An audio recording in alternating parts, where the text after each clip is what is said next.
Hi everyone. Today we're going to continue with our lectures and going to look into chapter 3, which is regarding a thermal control system. Now, as we have seen, the first chapter structure becomes very important. Then we went into power system. We just completed the power system.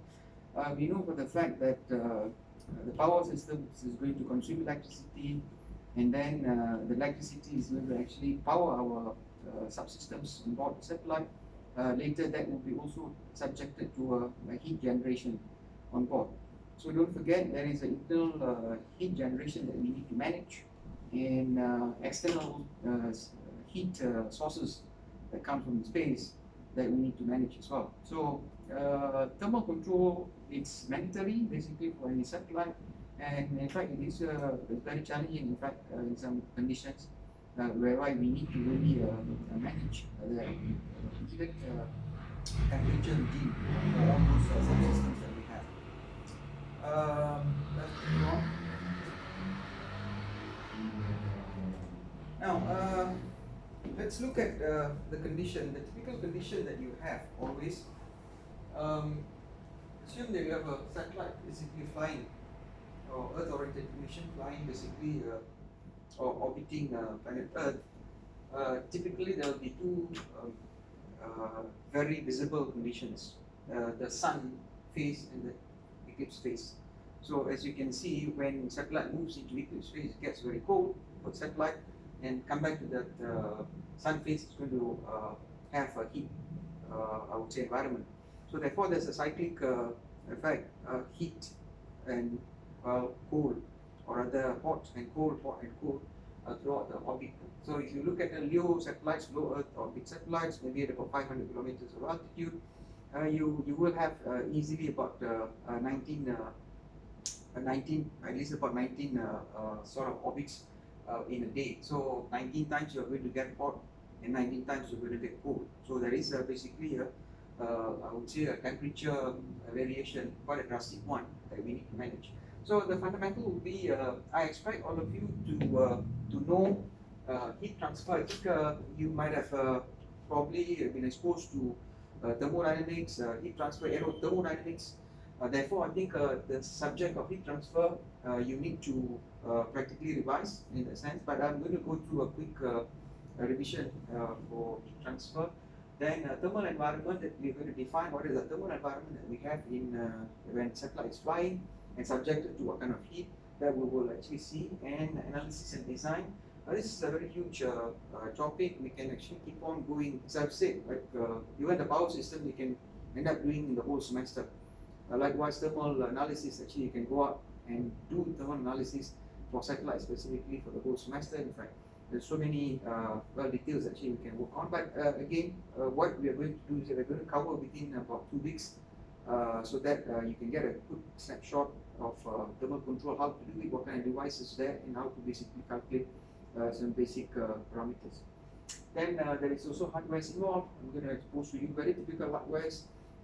In fact, I'm going to expose to you all those hardwares is available, which are available for space application, and I'm going to also indicate for you what kind of actually devices or hardware that we use for satellites and other spacecrafts. Thermal test is quite typical. When you want to qualify any hardware, you need to do thermal tests as well. But this we are not going to go into that thermal test of specific hardware development, but it's more into basically how to quantify it, how to basically do a parametric study on the actual heat loads that you have. Bear in mind, it is a very, very complex system. So the goals and possible thermal control for any mission has to be really, really looked into. It is, if you just ignore thermal control, it maybe will be leading to a catastrophic, I would say, cost or failure. In fact, system and technology, what is accessible, and again, when you talk about system and technology, we need to know what kind of hardware that we have, whether we can afford the hardware that is offered, and everything. The more complex and the more efficient the hardware is, it is going to cost you, well, a bit more money in that sense. Then realization of the concept itself. So there's very clear demarcation on what approach that you are going to do. So we will define that clearly. Okay, these are the options that we have. In fact, how to choose that, and then what are the options that we are going to actually proceed and start selecting all those pathways. The final one, thermal control of ISS, International Space Station. Now, why I'm including space station in this discussion, because when we have a mission, a manned mission, the thermal control system is going to get very, very, very complex. So therefore, if you look at it, let's say a satellite that we have, you don't have a human on board, then it's fine. It is relatively straightforward compared to if you have a human on board.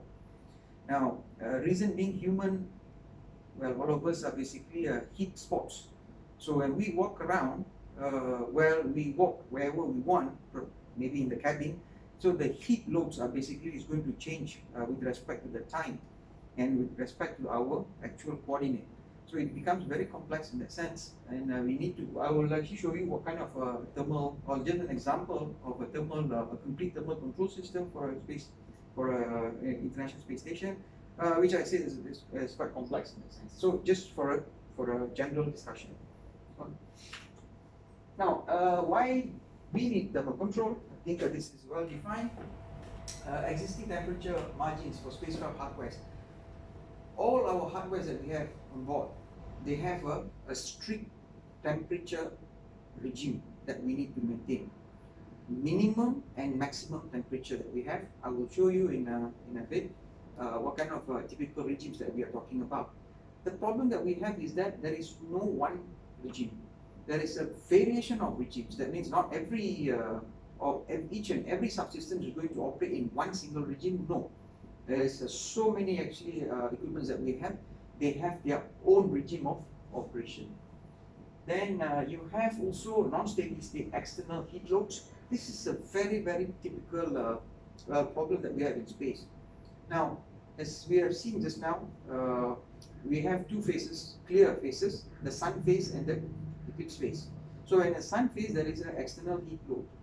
So what is going to happen to you is that you are going to get heated up. The spacecraft is going to get heated up. The spacecraft is going to get hot.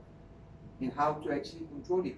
You remember the important item here is that to make sure, or rather to ensure, all our equipments are operating at a specific given regime, temperature regime. So that is the challenge. You want to ensure that if you don't control it, you will be out of the regime, and it is going to actually lead to a catastrophic failure. So that is clear. Then you have a thermal control. So assume just now I was talking about well, equipments. Now assume that actually the humans are in the actually space, I would say, vehicle. So that means we are also more or less like an equipment, have our own actually temperature regime, maximum and minimum, that we need to also provide. That means the thermal control system should ensure that the human are comfortable to be in the cabin or to be in the spacecraft, and he can actually survive, or he or she. So that we will see what kind of constraints are there. Then you have a restricted heat rejection. Now, this is a very important element that all of you have to remember. Within the spacecraft, we know for the fact there are fundamentals of conduction, convection, and radiation. These are the three modes that actually a heat transfer can occur. Now, there is all these three can happen within the spacecraft, but from the spacecraft to the space, there is only one mode, radiation only. So, which means that if I want to eject any heat from the spacecraft itself, I have only one mode, radiation mode, and that makes the whole process, or rather whole job, even more challenging, because I have only one mode to rely on, and how there's only radiation is available. And remember, if I want to control my temperature on board satellite or even a spacecraft, I have only one mode, which is the radiation can come in. So I need to devise all those systems, all my thermal control techniques coming back to actually the radiation, I would say, endpoint. That is important. Okay, this is very important. Not like let's say cooling systems here. You can actually cool a building, for example, using convection basically. It's easy because it's your water, and it's no problem. But then you can't actually do. It's very challenging if you want to just use only radiation. That's very crucial. Then, as you can see, likewise we have two different phases: the sun phase and that eclipse phase. Therefore, when you go into eclipse phase, it doesn't mean actually you don't need any heat. You do need heat. If you don't control it, you may actually go beyond the minimum temperature. That means you can get very cold. You can get even up to about negative 30, negative 20, negative 30 degrees. So we can't afford that either. So on that mode, you need to heat up the particular spacecraft or rather a particular environment. So we need to introduce basically heating inside. It's just like in the winter, probably in overseas, in a European country, during the winter you need heating to keep basically the comfort level of the cabin or even the place that you are in. Okay, go on. So now, again, this is going to be a revision for you. I think all of us are quite clear. Heat conduction. There's first thing is the very basic heat conduction. That means you have a material, you have a device, and based on the device, from point A to point B, basically you can heat can get transferred through conduction. That means you must have a medium. But all of us are clear with that. Again, just to, for conduction, what is important is that the thermal conductivity of the particular material. So if you have steel, if you have aluminium, aluminium is quite popular or rather quite typical in spacecraft. So some parts, most of the aluminium parts are there. Basically, you should know that the material involved is basically aluminium, and it has its own conductivity, thermal conductivity. Then the distance. Well, if you have a beam, then you should know basically the distance for the beam, material, and therefore the temperature point A, temperature point B. Therefore, the whole heat conduction can be calculated. So coming back to heat convection, basically there should be, if it's the medium itself, it is not a metal, it's not solid, it is a fluid. Then we use a convection. All of us know that. Again, just like a thermal conductivity of material for conduction. Convection, what is important is that the film coefficient or heat transfer coefficient. They're very typical. You look at thermodynamics books, they will say that it is a heat transfer coefficient, H. This has to be found. So, all right, these are the basic. And from here, we can extend to heat transfer. So what is heat transfer? Simply, now, if I have not only one material, if I have a multiple material, technically the formula that we have used for a single material also can be actually extended to a multiple material just by actually redefining the thermal conductance with different kinds of materials, etc. So this can be actually easily done. And if you look at conductance here, it is not only specific basically for material, but you can use, you have 5 different materials. Let's say this particular A to B has a different aluminium than B to C, let's say a steel. So technically you should be able to use this formula to calculate the actual heat transfer. And this is the most important that I've mentioned to you. Now, if you look at it, radiation is based on Stefan Boltzmann's, I would say, law. So based on that, radiation is nothing but emittance. Emittance for gray body 0 to 1. You have a gray body 0 to 1. That is actually emittivity. Now, if it's a 0, then you should know that you are almost not emitting anything. So you are almost a heat absorbing body, a black body. Okay. So if you have a 1, so emittance is very, very high. Very, very good, or a white paint, for example, or a polished surface, that is quite typical. And Stefan Boltzmann's constant, I think all of you know this, and this the radiation actual relation have been established based on the Stefan Boltzmann's law, and A comes in. surface comes in. So more important is this, you in any heat transfer, the surface area is extremely important, and you need to know what kind of actually heat transfer, what kind of mode is going to happen. Convection, you have conductance, or radiation. These are the three modes that actually you have. You need to establish that, then use a particular formula. Then comes the heat transport. Now heat transport is very particular. When a fluid is transferring heat and it has a flow, that means the fluid is moving, circulating, then we can even actually calculate the heat transport by using this particular relation. We have seen this, mc theta basically. M dot is mass flow. It can be any fluid that usually we use. If you look at it, typically this kind of systems will run into fluids like water. It's simple. It can be just the water, can be ammonia, etc. So depending on that, so the faster the mass flow you have, the faster mass flow you have, the better heat transport that you will have. So depending on the application, how much you want to cool down or how much you want to heat the system, you need to provide the mass flow. So all this is very, very important. It's just a revision one. Right. Now, what exactly it is, you must understand there's an energy balance. No matter what we speak, okay, the actual heat, the net heat, basically, how you are going to calculate, it is nothing but the heat which comes from outside. Now imagine this is a satellite. Heat comes from outside, heating you up. Don't forget there are also heat from inside. You are operating onboard computers, you have battery. Remember, battery is also emits heat. So you have internal, external heat, environment, and internal generated heat. And this is going to actually give you the total heat, and the total heat is the net heat that we are talking about. And this, if you want to find the temperature, with respect to maybe a certain volume means that there is a material defined in the volume, maybe it's steel or maybe it's aluminium. So you want to see the actual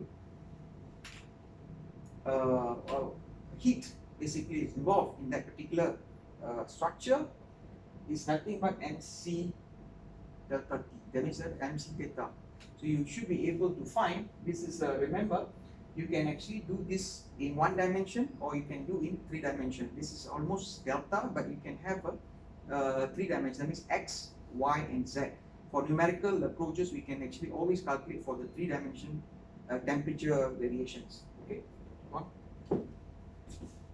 Now, again, it's just an again fundamental radiation. Remember the formula that actually I showed you. You have seen that before. Radiation is nothing but it's just that came from Stefan Boltzmann constant, and again the C is Stefan Boltzmann's constant. Stefan Boltzmann law, Stefan Boltzmann's constant. Now, important to look at this. Actually, we read Stefan Boltzmann's law with respect to Lambert's cosine law. What he says is that when you do absorption, what is actually is important is basically the cross section involved is what is important. When you do absorption. Emission, always look at actually surface. The surface of, let's say, any emitting body, you are going to calculate the actual surface. Absorption, for example, that is the reason in conduction you neglect that surface, but you look at the actual cross section with respect to the length. So it is a cross section, because how conduction happens, you absorb from point A to point B to point C, you absorb. It is so called, it's the temperature get absorbed from one point to another point. Okay, so this has to be really understood. You have a different wavelength depending on what body is there. Just now we have said, okay, we defined gray body, black body, gray body, etc. So these are quite similar, or rather quite known, and each and every body will come with its absorption rate. That means it's alpha. Then emission, that means how good you can emit.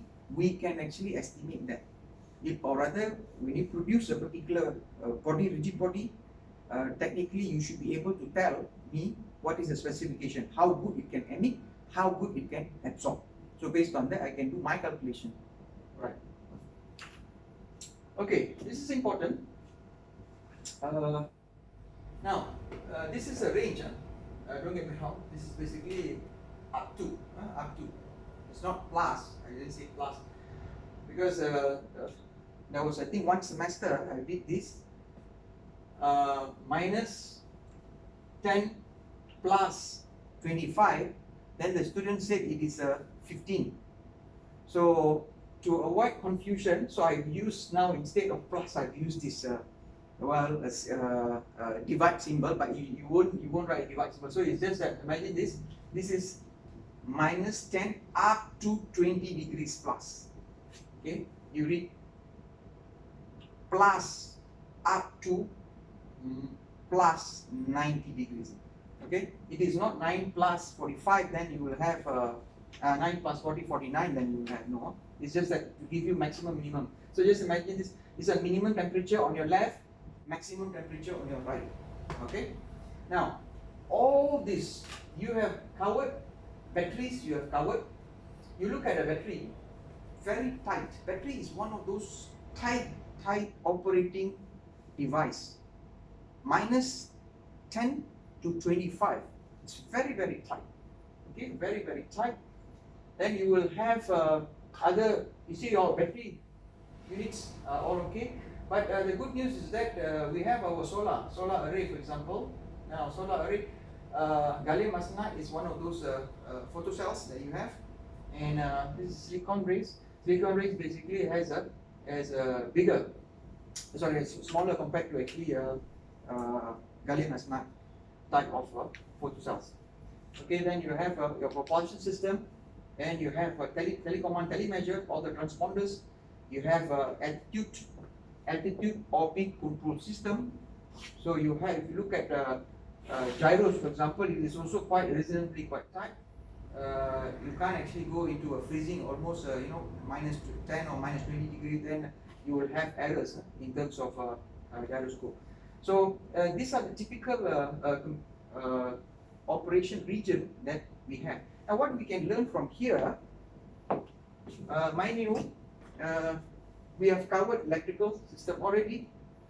We will cover propulsion system. We will cover all these subsystems. At the end of this semester, you will have a good overview of all the subsystems available in the satellite. And here is just telling you, look, all these subsystems come in a different minimum and maximum temperature. You, thermal control system, better provide me the actual regime so that I can operate. That means I have to ensure that this happens. Now, just to give you a tip, if you do an average here, just to give you a tip, technically speaking, if you look at most of the satellites, if you sit inside the satellite, you will feel that the temperature is around 10 degrees plus. Most of the satellites. That complies to, if you maintain, just have a look at this. If you have 10 degrees, you can maintain 10 degrees inside. You should be able to operate all these subsystems. Okay? So it is not like you go from one compartment to another compartment, the temperature is 50 degrees. From one compartment to another compartment, you need to maintain, let's say, 30 degrees. No, that is not, that will be too complex to do. What you should do is that if we can maintain the temperature, the overall global temperature in the satellite around a mean about 10 degrees, all of them can survive. Operation can be successful. That's how you do it, right? But you can allow one variation. Yeah, even a plus minus 5 variation is fine, especially like battery units. You want to have a tight 10 degrees control of battery units, it's not easy. So you can allow that to happen. Okay, go on. Okay, this is very, very important to understand. Now, as I've said, it can be very complex. assume I'm flying. Okay, this is easy. Okay, this is planet Earth. I'm flying. Okay, and I'm in the sun phase, so I have sun. And when I am flying, I'm also, the satellite is also looking at the sun. Okay. Now, when I am actually not flying, that means not flying, but I'm in the eclipse phase, I'm not going to look at the sun. All right. Now, there is 3 major sources of heat load external to the satellite. 3. First, sun to spacecraft, to satellite, is going to heat you up. Okay? And what is more important to see is that look at which area you get heat up. That is the effective area. Keyword here, effective area of exposure. Then sun is heating planet Earth. Planet Earth, you have sea, you have soil, you have mountains. Just for example, let's take sea. If you look at the sea is like almost like a mirror. When you sun shines, it's going to actually reflect the ray. So the second one is basically what we call albedo. Albedo heat. Albedo heat, imagine it's simple. Planet Earth, like a mirror, receives the sun ray and reflects it. And that one is albedo. So the source of albedo is actually the sun reflected by planet Earth surface back to the satellite. 2 sources. Third one is Earth infrared. Now, Earth infrared is, name itself is called Earth infrared. So Earth infrared comes from the heat, the infrared heat that planet Earth has. So it is not mainly on sun shine, or it doesn't actually depend much on the sun lighting conditions. Which means if I go back, let's say I'm not looking at the sun, but I'm actually almost going into the eclipse, infrared can really happen. Infrared can still happen because it's not actually depending on the actual lighting condition of the planet sun. Just imagine when you have a sphere, when you heat up the sphere, when you heat up, there is a heat, and that heat, imagine this planet Earth, that heat is dependent from the sun lighting, and it can go into the eclipse. You can actually have that, you can feel the heat. It's just like that. So it always happens. Infrared radiation always happens normal to the surface of the planet Earth. Okay, important. Albedo, sun shines, then there is a angle, that reflection angle. But infrared always normal to the surface of planet Earth. That means normal. Okay. To be precise, if you have I think you will talk about pointings later on. It is, you can assume that this is technically speaking, it is like a zenith point. That means always is going up from center of planet Earth. It's actually going out. But don't forget, now sometimes when from center of planet Earth, when you go out, you will not get the actual right normal to the surface. So, but this ray is technically speaking normal to the Earth's surface. Every time it's just normal to the Earth's surface. 90 degrees normal to the surface. Okay, so it is almost like a, you can say, zenith pointing, or the rather from center of planet Earth straight up, but you will not actually get a 90 degrees in that, in the most of the time. So it is depending the position of the satellite. Okay, depending on the position of the satellite. So where exactly it is. So, but anyway, it is from the surface is 90 degrees. Now, if you look at this clouds, so you have a different, when your cloud, let's say albedo, let's say you have clouds, so the reflection is basically not much. Okay, then you have ground, you have water, So look at that. So these are the actual reflecting, I would say, parameter of albedo. So the average of albedo reflection is about 0.35. So 0.35 of what? 0.35 of the actual sun ray which hits the spacecraft. So 1371 watt per meter square from the sun hits here to the spacecraft, and you need to know how much of space is actually exposed to sun. Second, you take 1371 watt per meter square. About 0.35% of it comes as a albedo back to here. And another one is basically an infrared. It's also given here. It's around 237 watt per meter square hitting our spacecraft. So there are three major sources. All of them are watt meter square, watt meter square, watt meter square. So you need to know where is going to hit your spacecraft. Sun is going to hit here. Infrared maybe will be hit at the bottom. So you need to know the effective place, effective area of that actual exposure towards the sources. Again, now that is the actual fundamental. So now here, this what you see here is all been averaged already, ready to be used. How this is been calculated or estimated is this huge formula. First component, solar heat flux, which is this, comes to here. Double integration, okay, solar angle, and this is a view factor. View factor of the sun, whether the spacecraft is seeing the sun or not. If you don't see the sun, then the view factor will be 0. Let's say you go to eclipse, this whole term will be 0. That's how it has been calculated, okay? And with respect to the actual effective area. Alright? So this is important. And remember, the function is at an angle. Angle of the actual view that you are looking at. Whether you are looking at the straight of the sun or you are looking at the angle. So this is how it is being calculated. Albedo, same. Okay? Double integration. Again, the sun view factor will be there.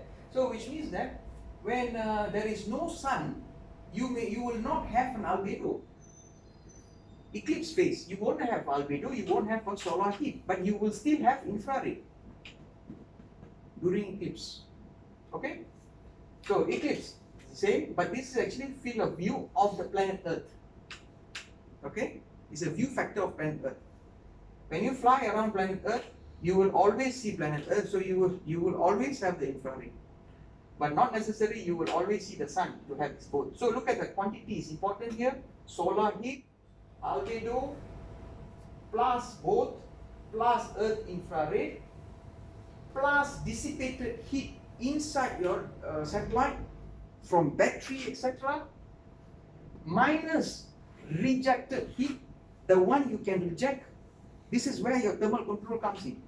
This is where your thermal control is. And look at this formula. This is nothing but Stefan Boltzmann's law. Law of radiation. Looks like there is only radiation can help me here. And if I don't have this, increase and decrease the temperature with respect to my rigid body. Triple integration here. Okay? So if I don't have this, this is going to increase maximum. Okay? So in order for you to survive, just to tell you, this plus solar plus albedo plus Earth infrared plus dissipated heat supposed to be rejected by this thermal control system. Then you can survive. Alright. What you see here, what have I explained to you here, these figures came from an average of this operation. This equation, solar heat equation, albedo, infrared. If you want to do one by one, you can start actually doing this, but it's already been done and that average has been calculated here. That is the reason you don't have to go through here. straight we can say that, look, typically average about 1371 watt per meter square is what is going to affect your spacecraft from sun. And typically about 0.35 of this value is going to hit your sun. And typically about 237 watt per meter square is going to also hit you here from infrared. I mean, you don't have to actually calculate, it's already been estimated, but where this came from is through this particular formulation. And this is the angle, as I said, this is basically to facilitate. The angle is important, as I've said just now, angle is very, very important. Alright, go on. Okay, now this says that instrument power dissipation. We talked about instrument. So look at the power distribution that you have. This is a reflection of equipment, heat loads. Now, US lab and US hub basically is like a capsule. So look at that, heat load less than 500 watt, you have 88%. Less than 100 watt, you have 60. What he says is this: if you embark, please understand this, if you embark a very high power consuming equipment, be prepared for a lot of heat generated by the equipment. That's what he says. So if you are thinking to put a high power consuming equipment on board a satellite, make sure you are loading actually the heat thermal control system. Actually, you're loading it. That's what it says. Okay. So if you have a low power consumption, you have a lesser heat generation. So in a way, now when you want to actually procure a satellite, you want to actually go for low power consumption. Therefore, it is going to be a low power dissipation. So dissipation is low. So it is much, you will not burden your thermal control system. That's important. But if you put a human on board, you can't run away. It will be actually you'll fall in this category. You have a lot of equipment actually to maintain the human's comfort zone in space. Okay, this is interesting. Since we talk about the human, now let us see even our body. Okay, our body. If you look at it, sensible heat. There are two things. This is what is happening. You breathe, skin. There's a diffusion, sweat, etc.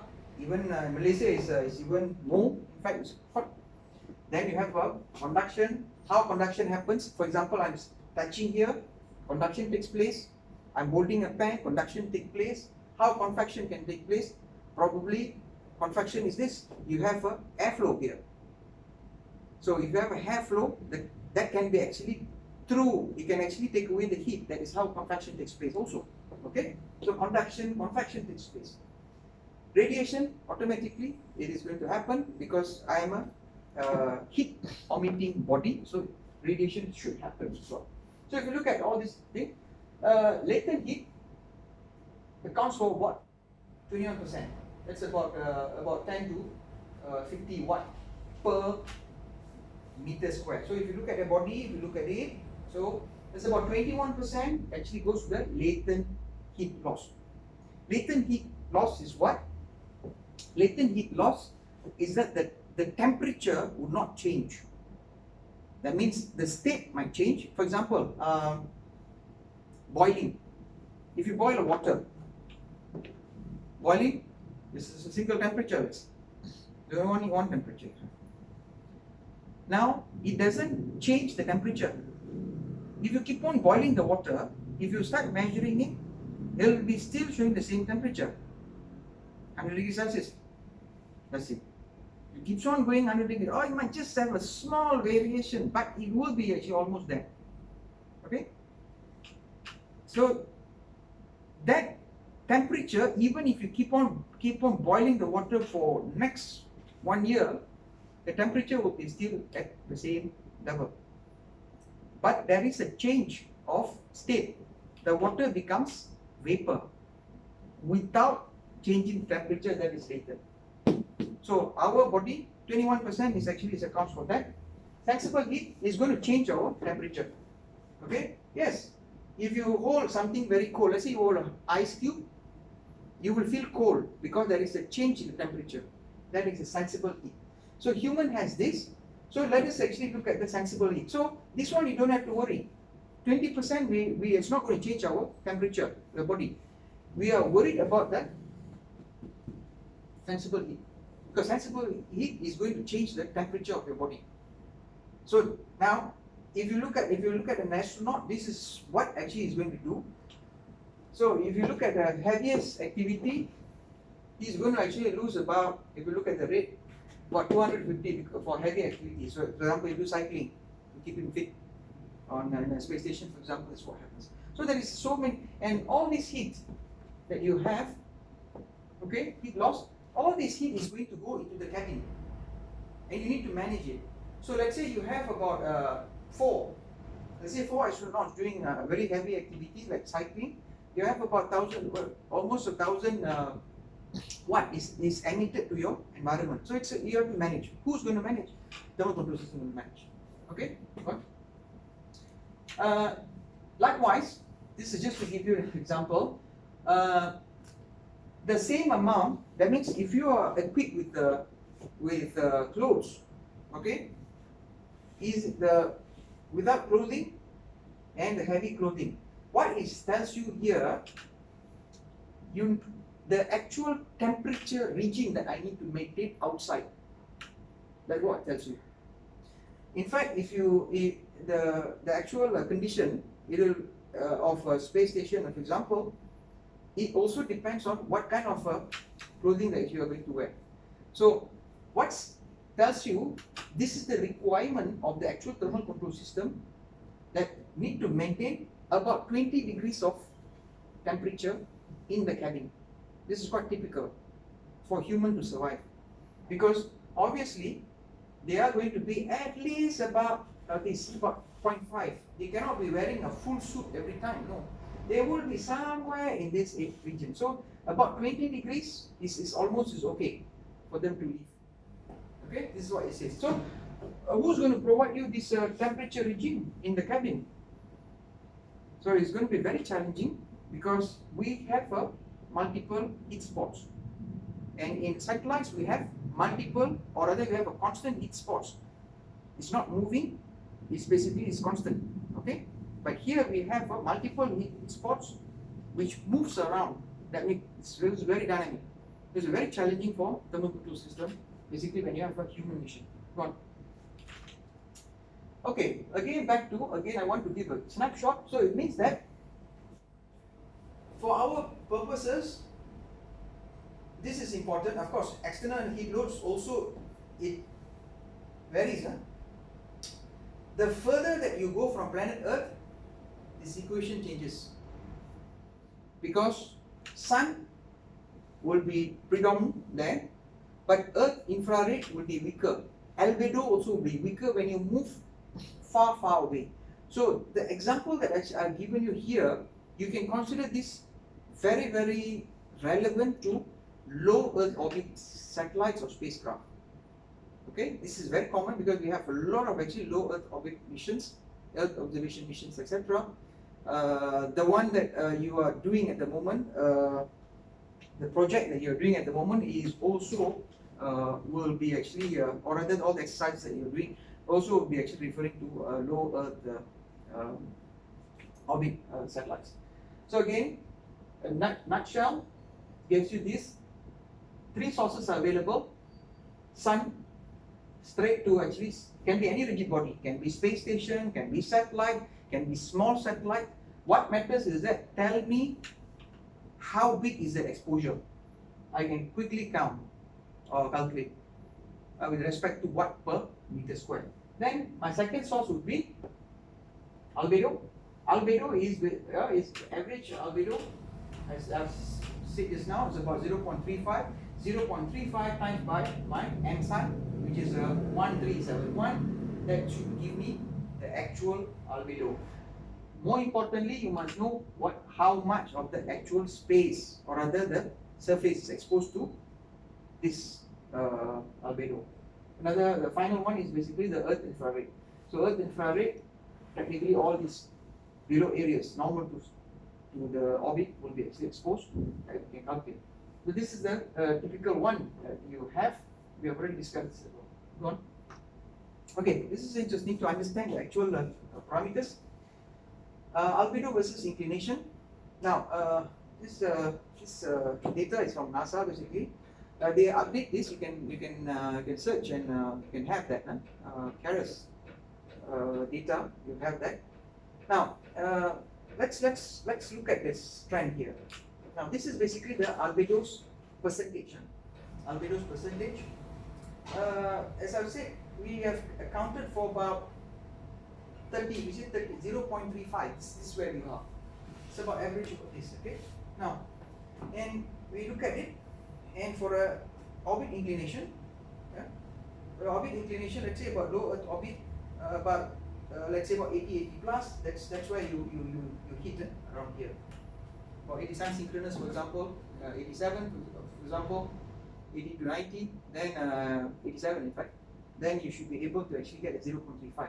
Now, please do watch here. Now, at inclination about 20 over, it shows me a very low rate, actually, very low. Why this happens is because, now, if you look at the sun, as we have learned that it is in an elliptic plane. Sun actually sits on the elliptic plane. That is the plane of which belongs to the sun. And on top, and on this plane, we have all the other planets. And planet Earth is also there. And if you look at planet Earth, it's tilted about 23.4 degrees. In fact, with respect to the elliptic plane. So elliptic plane, our planet Earth is tilted about 23.4. Okay. So what exactly means when the sun shines, and let's say our satellite is there, when the sun shines exactly on the elliptic plane, it goes and hits the planet Earth, right? Now, I know for the fact when you want to calculate the orbit, you have to calculate the orbit. You will learn in space mechanics. You will actually estimate the orbit. You will try to design an orbit with respect to the equatorial plane. So what I'm saying is that the equatorial plane of planet Earth is tilted about 23.4 degrees with respect to the elliptic plane. So elliptic plane belongs to the sun. Equatorial plane belongs to planet Earth. Okay. Now, if I have an orbit, satellite orbit is based on the equatorial plane.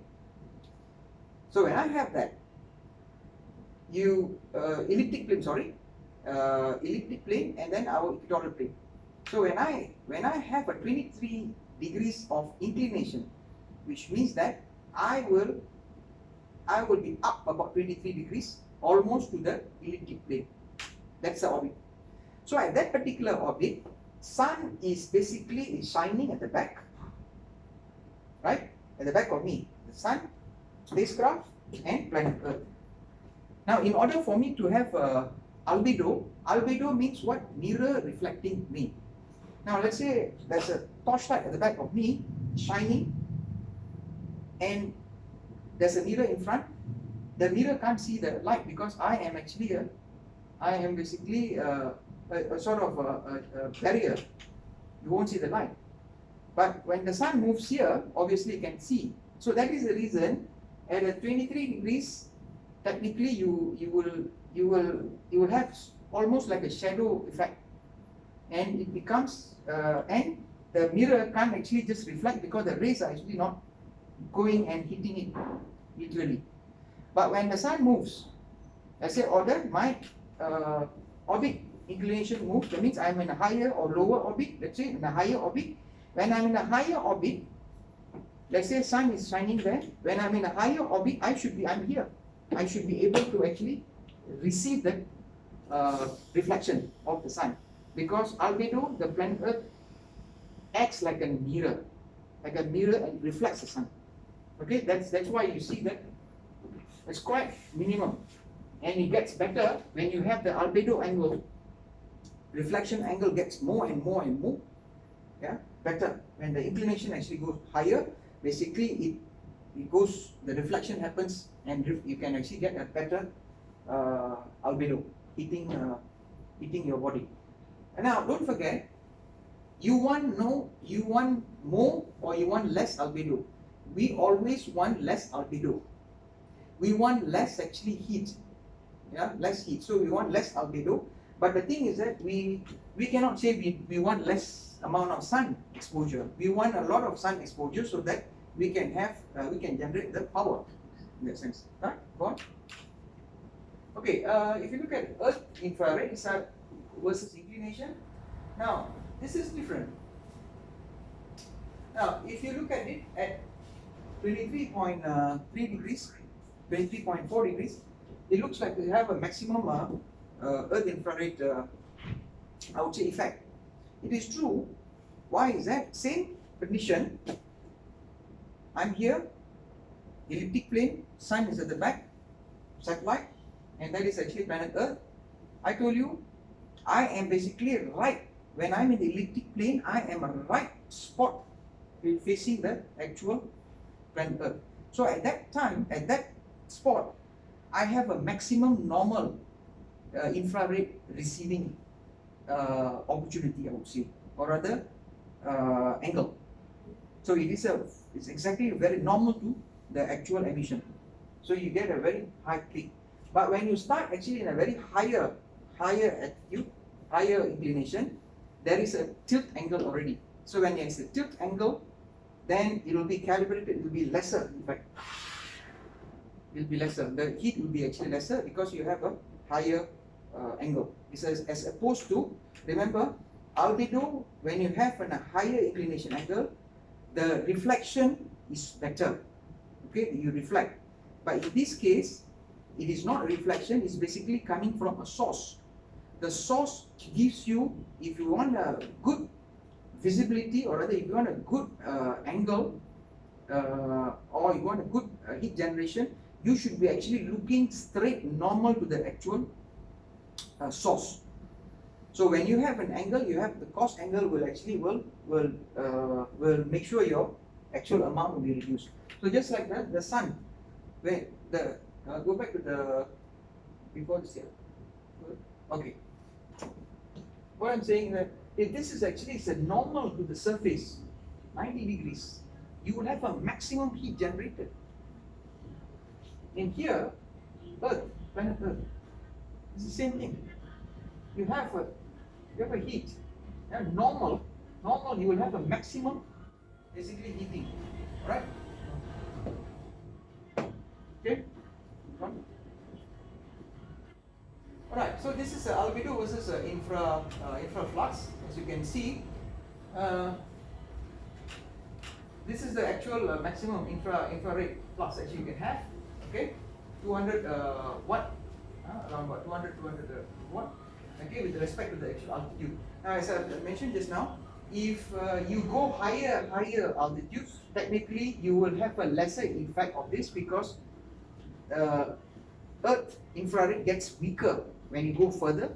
Albedo gets weaker when you go further. So it is very predominant for low Earth orbit. Very predominant. It's going to heat you up. But when you go further, you will lose these two, but then your heating of planet Earth, sun towards the spacecraft is going to get high, or rather it's going to get predominantly big. Okay?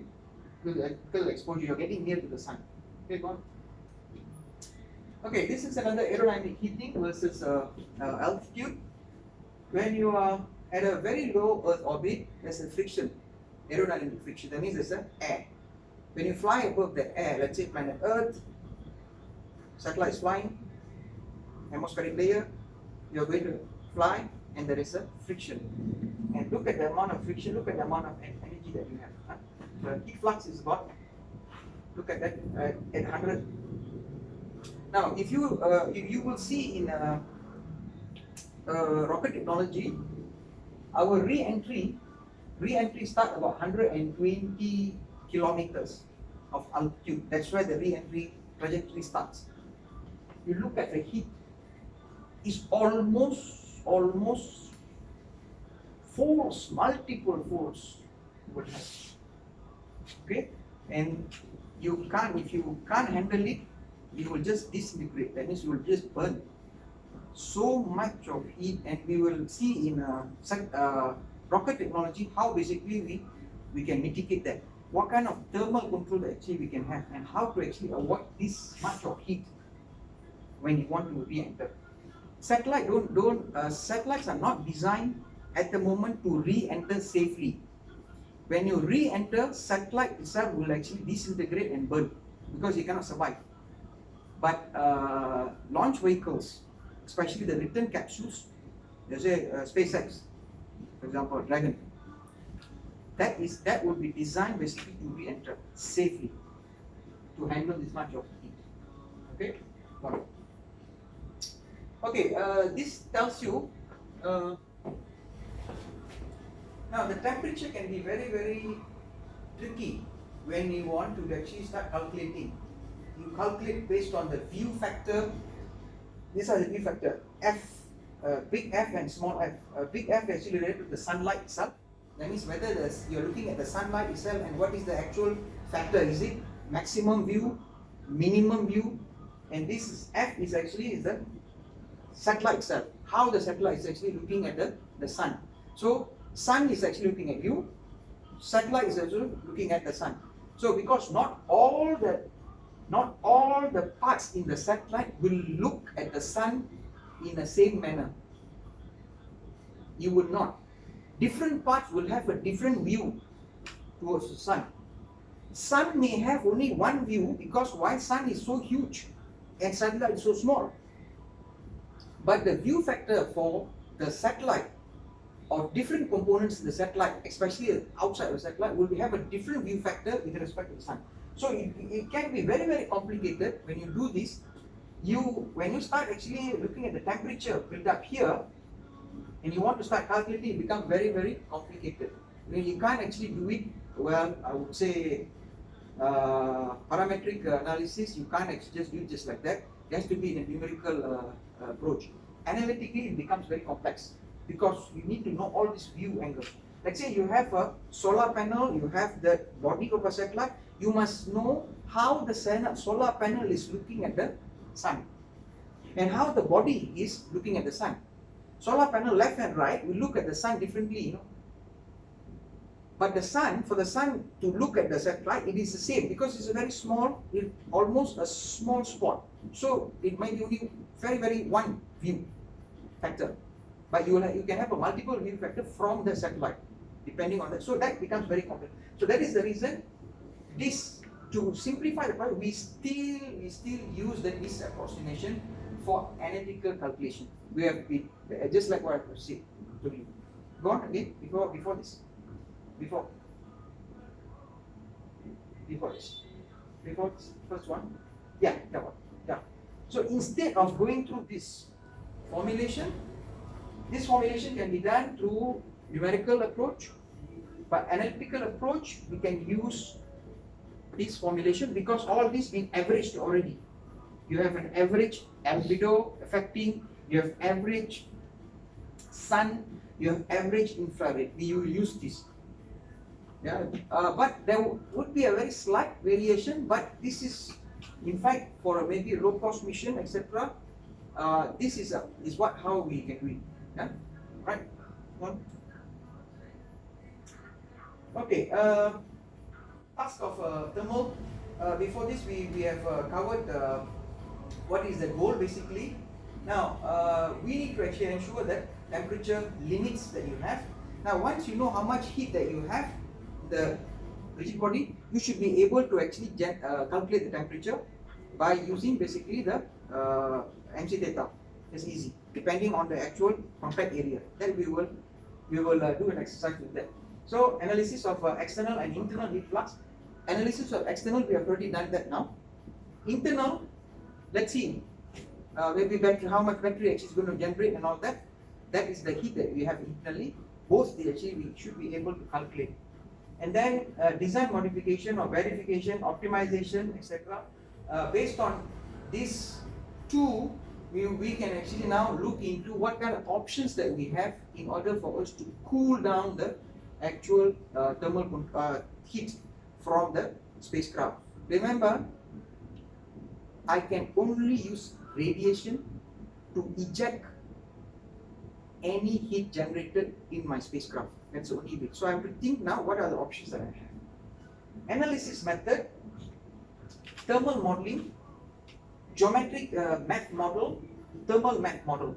Geometric mathematical model is very complex. Reason can be done numerically because each and every component of the satellite you need to actually have generate its geometry and then see how this geometry is actually looking at the sun and then start calculating or estimating the actual temperature generated with that particular component. Thermal math model, slightly simplified, we can use spring method basically. We can use that spring laws, parallel series spring laws, just like you have done in your electrical maybe courses. That actually we can use that. And for analytical solution, this thermal math model can be applied. Then you have analysis software where you can use a finite element basically to do this approximation. It's quite common. Thermal test, as I said, if you have already that devices designed, then we can actually look into the thermal test that you want. Okay, now again, as I've said, repetition. This is just a radiation, conduction, convection, and heat flow. This is done. So if you are looking at a finite element model, the actual temperature for each and every nodes, because when you do finite element modeling, you will be exposed maybe to do maybe stress analysis, etc. So you can see we can use that technique basically to also to approximate the temperature difference. So this is quite very general. Current temperature, the delta temperature. So this is how the approximation is done. Now again, the conductance here, this actually incorporates. It's also valid. You don't have to be afraid if you. It's also valid for a different material, for a different distance, as we can actually keep on producing up to, let's say, how many materials you have there in place. All right, gone. Okay, this is what I've said. Now it's easy. Look at that here. So if I treat this as a spring, so this basically is a series spring. So technically I can use the same law that we have used in electric in order to calculate this heat transfer. So you can have layers after layers after layers after, depending on the lambda 1 up to lambda k and diameter. So accordingly I should be able to estimate the k conductance. Once the k is done, I lump the k from, use the k, and then based on that temperature, start temperature, or rather point A to point B temperature, that can be actually calculated. Normally one should be measured or known, and another temperature should be actually calculated. That's how it is, right?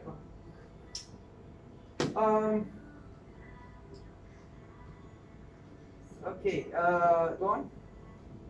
Okay, I think we will continue with the hardware maybe in the next lecture.